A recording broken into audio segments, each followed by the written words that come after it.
Julius Nyerere is one of Africa's greatest leaders, a fierce advocate for independence, Pan-Africanism, and socialism. As the founding father of Tanzania, his leadership shaped the nation's identity, development, and international standing.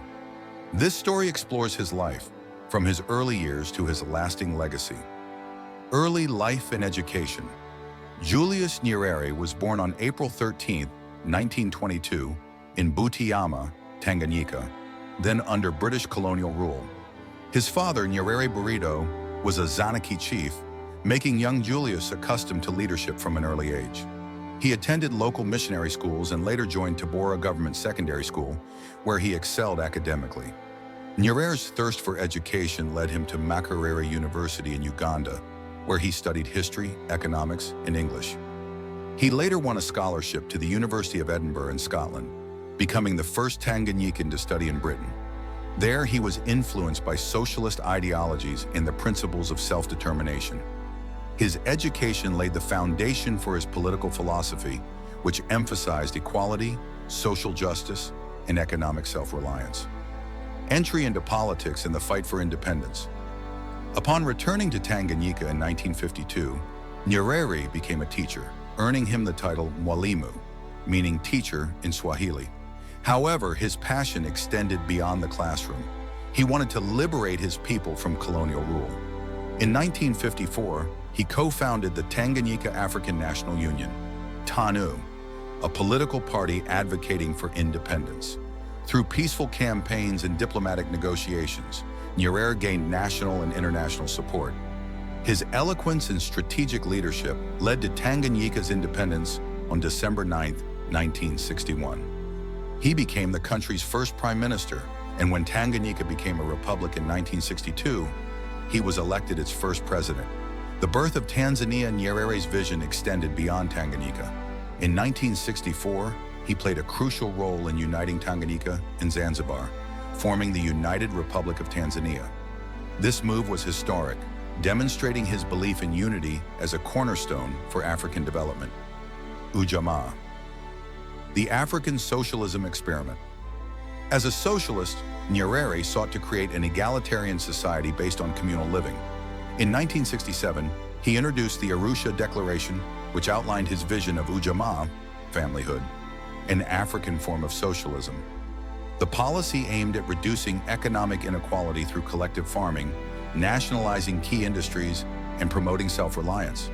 While Ujamaa had noble intentions, its implementation faced challenges. Forced villagization disrupted traditional lifestyles, and economic growth stagnated.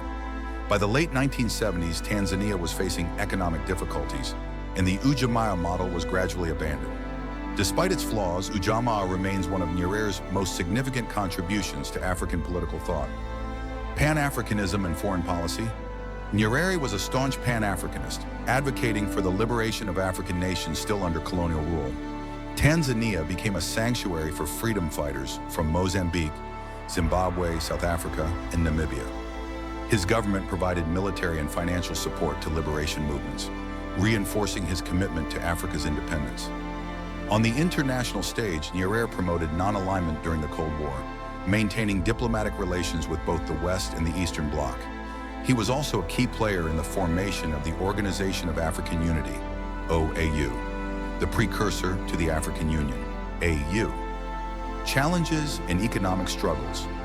Despite his visionary leadership, Nyerere's socialist policies led to economic hardships. The oil crisis of the 1970s, declining agricultural production, and reliance on foreign aid weakened Tanzania's economy. By the early 1980s, pressure mounted for economic reforms, leading to policy shifts towards a more market-oriented approach. Acknowledging the need for change, Nyerere voluntarily stepped down as president in 1985, a rare move among African leaders at the time. His successor, Ali Hassan Mwinyi, initiated economic liberalization, gradually transforming Tanzania's economic landscape. Retirement and legacy. Even in retirement, Nyerere remained an influential statesman, mediating conflicts in Africa, particularly in Rwanda and Burundi. He continued to advocate for social justice, African unity, and sustainable development until his death on October 14, 1999. Nyerere's legacy endures in many ways. He is celebrated for his integrity, dedication to education, and efforts in unifying Tanzania. His advocacy for African liberation earned him the title Mwalimu, not just as a teacher of academics, but as a mentor to a continent striving for self-determination. Conclusion: Julius Nyerere's story is one of resilience, vision, and sacrifice. As the architect of modern Tanzania, his policies shaped the nation's trajectory. While high,